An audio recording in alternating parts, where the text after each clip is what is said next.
right, guys, we can get rocking. I think, coming in today, I was thinking if you'd asked me prior to the game to give me two takeaways, the two keys to winning, I'd have said we've got to get the ball back for the offense and create a few takeaways and winning on third down. And if you ask me now, give me the two things why we didn't win the game, I'd say we didn't get the takeaways and we didn't win third down. We knocked two of the takeaways out on some fumbles, but we didn't recover them. And I thought that's the stuff that you need to switch a momentum, to change a drive, to go. And so I thought, not winning on third down, that's who we are. And so not to deliver on those, that's the tough part. So that's what I thought, and ready to get rocking with you guys. Dan, David Moore, Dallas Morning News. How do you reconcile when you assess the defensive performance, the second half, where the fourth quarter, the three and outs, you gave the team a chance to win it, come back, but then you had the third quarter where you had the lead and you kind of let it get away from you to put you in that position. Yeah. So how do you assess and reconcile that? That's why I don't sleep. I would say, one, I'm proud of at the end to say, hey, when it's time to fight, we had to go 10 toes down and stand up, and fight for it. And so knowing that we were capable of doing that, of three, times to get stops to give the ball back, I thought that was huge. I'll go into the, some of the longer drives. I really thought not winning the third and fourth downs together was a big part of that. I think you probably even saw that on the opening drive of the game. There was a 4th and 1 we didn't get, and it went into like maybe a second and might have been over 20, and a 3rd and 15 to a 4th and 3. So I thought those ones, David, those were the ones that extended the drives. And so that's part of where they're strong, and it's part of where we're strong. And so I was disappointed that we didn't quite nail that part of who we are and how we play. So that was kind of, one of the strengths of them going in too. I think they were right about 50%, and that's what they ended with the game. So that's to me, I thought, the game within the game. We just didn't nail that like we're capable of on the third down. So we got to change the math on that next time we play these guys, that's for sure. And kind of just an extension there, we're talking about the second half, but this is the 6th consecutive game that you've given up points on the opening possession. Usually you bounce back and kind of go from that. Yeah. But what have you seen in that trend develop? Yeah, and I really honestly felt strong. We got them into a long yardage one, and so to get the two extended plays, that was disappointing for us. So we got work to do. I certainly was aware of that, going in, that they were strong right off the bat. But to give up a third down, a couple of them in that opening drive, that's kind of what I was referring to about, that being disappointment, because that's really one of our strong points. So that stung, to make sure that, hey, let's make sure that strong part stays strong for us. Sonny's The Athletic. Dan, we've asked you about some guys that have stood out, Micah, Duran, and those guys, but I'm curious, DeMarcus Lawrence, how have you seen his season, and does it seem like with all the talent that you guys have, maybe he, at least externally, I guess, flies under the radar sometimes and stuff? Yeah, not internally, for sure. He's such a strong competitor and player, and usually when there's a big play to be made, it's a forced fumble, it's a big hit to go. And I have been very impressed by DeMarcus this year. He's been left end, right end, inside, outside, made an impact in a number of those spots. So I thought maybe externally it's quietly, but internally he's loud and he makes a lot of plays. And so he's been, somebody that's been very impactful. When you kind of looking at, when you're grading a player throughout the season, you don't want to see the peaks and valleys. And one thing that's been consistently good week after week with DeMarcus, and that's the hardest part, right, isn't it? Doing it over time and over again, and so for him to continue to do that, I've definitely been impressed by that. Especially in the pass rush, I guess, the way that he kind of does allow for other players to open up. How have you seen his impact? That doesn't necessarily show up on the stat sheet. Yeah, it may not, and there's times when it does, and certain slides going to one way and he gets there, but when there's a play to be made, he's usually right in the spot. It might be a big third down stop, it might be him taking a shot to get the ball out, but he is by far one of our best competitors, and it just always seems to jump out at me. Good. Michael Galkin, Dallas Morning News. The three and outs in the fourth quarter, for you, what did you see in terms of why the ascension of the defense to kind of rise and get those stops after some explosives and so forth earlier on? That's a good one. I thought just having the ability to, the guys, we played some man-to-man, we guarded them tightly. I thought in the run game, I was pleased with the fits that the guys had, and I thought going in that was going to be, one of the keys for us to go. But I thought, in those times when they had the lead, trying to extend it with some runs, for us to create some longer yardage on the second down and third downs, I thought that was really important, Mike, as it got to the end where some of those third downs weren't of the, 1 or 2 or 3 variety where there was a run pass option on them. Dave Loffberg, Cowboys Radio. Dan, it's not like the game started and you figured out this A.J. Brown's pretty good, but they had four completions on the first drive to him, and after that, you relatively quiet. I think you had 2 more catches, but anything that you guys changed up in handling him, or did you just... Going in, we certainly know he had been off to just a historic start. Not a start, I guess, when you're talking about maybe the last, 6 or so of his games.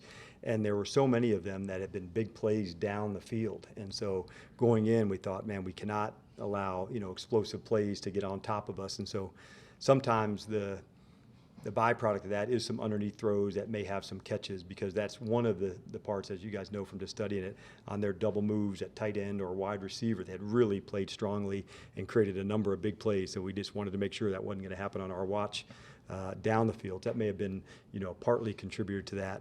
And then after that, I thought the guys just, locked in and played it strongly. But he's an excellent player, no doubt about it. And he's off to, a hell of a year. Not off to, not middle of the year, you're not off to a start, but I just thought, yeah, we've been playing football around here for a while, so, when you do something that hadn't been done before, it's a pretty big deal. Skyler Dixon with the AP. You guys are going to go 2 for 2 with the New York team coming in here, and with another quarterback after the starter has a long-term injury. How much in the game before, how much of your messaging has to be, don't care who's playing quarterback, we've got a job to do? I haven't got all the way into them yet, but what I do know, Brian's an excellent coach, and their system will be, the thing that we have to look at, because there probably won't be a lot of tape, on who may, get the majority of the snaps. But what I do know is that, from a system standpoint of who they do, or how they are, and how they play, and one thing that I've always been impressed by them and the people they've added is the amount of team speed that they have, both at receiver and at running back. Those are the things that jump out to me. But as far as the all the way into the game plan, I've only been through a few games so far. And I would imagine, system-wise, that's where you start, as opposed to just the focus on just one player. Your defense has not allowed yet a 100-yard rusher or a 100-yard receiver yet this season. Way to bring the mood back. All right, good job. Is that something internally that you guys have acknowledged? No, first time I've heard it. So I would say we just have a really good competitive group of guys that want to fight and want to be down for the challenge. And this week, certainly what we saw, from their receiving core, and quite honestly, their tight end as well has, real ability to make the big plays down the field. And every time you're studying a team, you really start with the explosive plays and say, how are they creating them? Is it a certain player? Is it a certain scheme that you have to be ready for? Pass game, run game. And so when you start there, you can kind of outline to say who are the critical guys and how do you play. And then from there, you can start working back on your game plan. And so we're always aware of where the people are and how they happen for the explosive plays and the big plays. And you want to make sure that's at the top of the pile. And it's one of the things that the defense, has been strong at, is saying, hey, let's make sure, we're not going to allow an explosive play to hit us and make a big one on us. Nick Harris, DallasCowboys.com. On the Devontae Smith touchdown, is there any learning opportunity there for Deron Bland, or is that just a situation of great coverage but better throwing guys? Yeah, I thought those are the ones, I think, when you give up a score that you have to, you don't ever like to do it, but you say if they're going to make an excellent throw and you tip your hat to them, that was one of those double moves that we were referring to. And I thought if they have to make that kind of throw to get, a big score, then you have to, live and fight through that. Sometimes when you're playing a single high, that's what happens. The shots go down the field. What I can tell you is that, all the trust in the world on our outside guys. They're strong, they're capable, they're ready to do all their stuff. So I know Deron would be ready to line back up and fight plenty more times. We played a lot of more single high even after that play.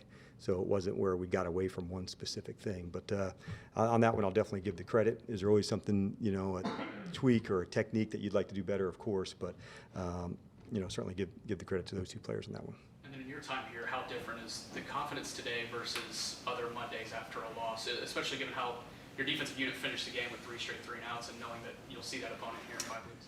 Yeah, I wouldn't say confidence is the word I was probably looking for, because we expected to go in and play well and win. And so when you don't, I don't think that comes from, confidence. I think we are a confident group, and we're ready to get it on and play however we got to play. So I don't know if that's the right word I'd be looking for today.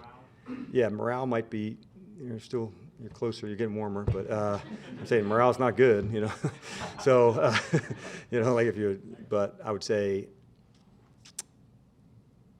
when you miss a chance, you're upset. And like I said earlier, on the third downs, we got to change the math on those for us to play like we're capable of playing and, help our team win. And that's where the focus is. But once we get through today and we'll have to turn the page quickly, to get there. We'll get a fight at these guys again in weeks from now. And when that time comes, it'll be, able to bring up some of these. But when you're in the fight and you don't get it done, you're just generally not happy. DallasCowboys.com. Coach, this defense is seeing a lot of offenses that do a lot of crossers and things like that because you folks do play more man than a lot of other teams. Can you explain why that is so hard to guard as a defense and why it has been a successful play across the league? I mean, I feel like this year's been used heavily. Yep. I think the motion is up overall. I don't know, you might know the numbers better than me, but the different types of motion. Sometimes when a receiver goes across the ball to change strength, in the past, sometimes a person would run with that player to go. Well, sometimes on ones where you're jetting across, you don't necessarily travel and you go and you bump. So I think whether you're man or you're zone, people are having to learn to play that more.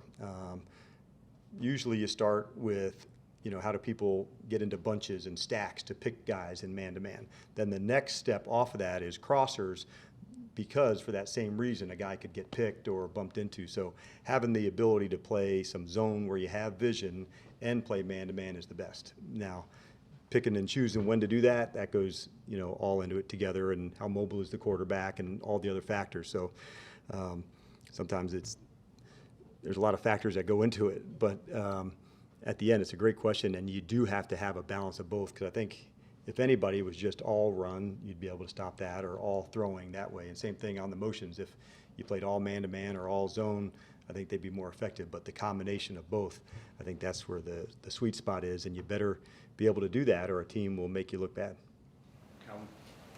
Calvin Watkins, Dallas Morning News. Bell and Clark, how would you assess them the last couple of weeks, especially after Layton's been gone? Yeah, and those are big shoes to fill, with Layton, not just from the ball player, but also from the person orchestrating a lot of the stuff that goes inside.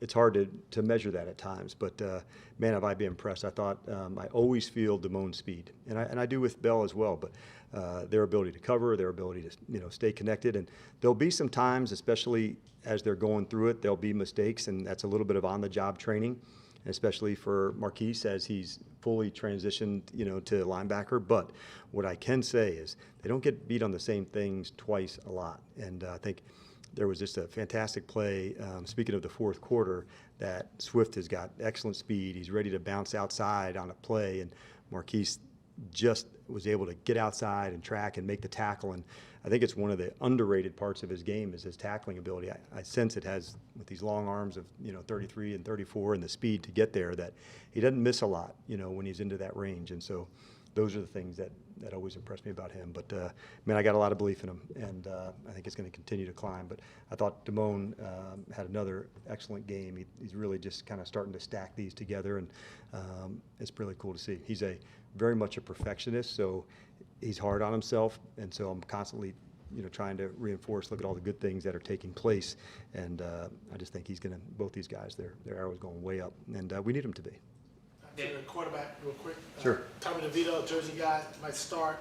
How much do you go back to what he did at Syracuse, Illinois, in comparison to what the system is in New York? Yeah, I think like the preseason plays and the plays that he had, that's where you start to make a cut up to say, who is he first, and what are his strengths? Because one thing I know about Brian and their staff is they'll play to a player's strengths, and so when you saw their system, all three of these guys are really athletic and mobile. And I'm not sure if I'll get the total number correct, but I just counted up all the quarterback runs, not like just zone read, but I'm talking about like a scramble or a run. I think it was at 70 carries. It might have been 40 for Daniel and maybe another 22 for Tyrod and 8 for DeVito. So it makes me think you're going into it. All of these guys have the athleticism to get out and create on the move, and keepers that can get a player outside the pocket. And so I think that's part of what Daniel and Tyrod's strengths are, of throwing on the run. And I wouldn't be surprised, the more that I dig into it, that would be DeVito's strengths as well, of a guy being able to create and get outside the pocket. Sometimes when you're developing, quarterbacks for a system, you want to make it, similar. Where guys have similar traits. Some teams go just the opposite, where they have one who's really mobile and another that's, not, and it's totally different offenses. In this case, I have a sense that all of them are very athletic and able to create, some run-pass options on their own. Yeah, as a head coach, you coached against Dak Prescott twice earlier in his career. Then you came here when he was coming back from his ankle injury. I'm curious, the mobility he had when you coached against him, and then to see him kind of grow back from his injury into the way he's playing right now, coach against him in training camp and all that stuff. Just what have you seen from him and in your time here? Well, I think the first thing that probably jumps out when you say that to me is he is an elite competitor, like elite. And there's guys in our league who are excellent competitors, and quite honestly, every person who's playing in this league is. But then, just like most things, he's the special forces of competitors. He's at the top of the top. And when you're, for a coach for another team, you may not always know that. Sometimes a player can express themselves in ways that you see that. And I can remember receivers like Anquan Bolden or Steve Smith, just the competitive drive that they had, or you see a defensive player had it. And at that position, sometimes you don't get to see.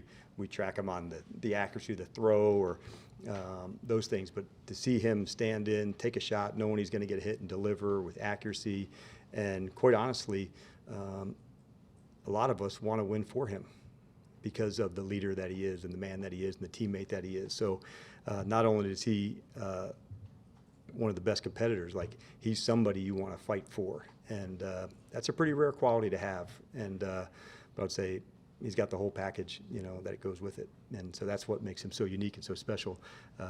Aside from the talent, he's got all the other things that you look for in a guy. This will probably be the last one from Jacob. Probably, or is? We'll see how long it is. Clarity. Two-part question, please. Right. The defense gave up less than 300 total yards of offense, but still gave up 28 points, including 3 for 3 in the red zone for Philadelphia. How do you reconcile that as a coordinator when you look at the film? Yeah, it's scoring to me. Like total and all that, that's great, but like the name of the game is scoring defense. And so that's where we have to be at our best. And so, like I said, they threw one that hit to Bland that we can take our shots on that. The ones that we can't are ones that we get, drives down the field that got extended from the third and the fourth down. So that's the part when they get down, close to the gate, we've got to make sure they cannot get in, and we've got to get field goals or, knock a ball out. And so when we do that, we usually like the results. And so yesterday, not getting any of the takeaways, because that's also a drive that ends right there.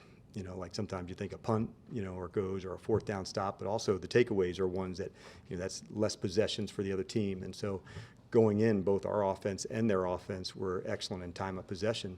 And it just so happened that both guys were good with the ball, and the time of possession ended up right about the same. So in games that come right down close to it, I'd like to think that our defense will make the play that makes the difference. And so when we didn't get our chances to do that yesterday, that stinks. And so that's what we got to make sure we get done and change that math the next time that we play them. All right, thank you. All right, probably.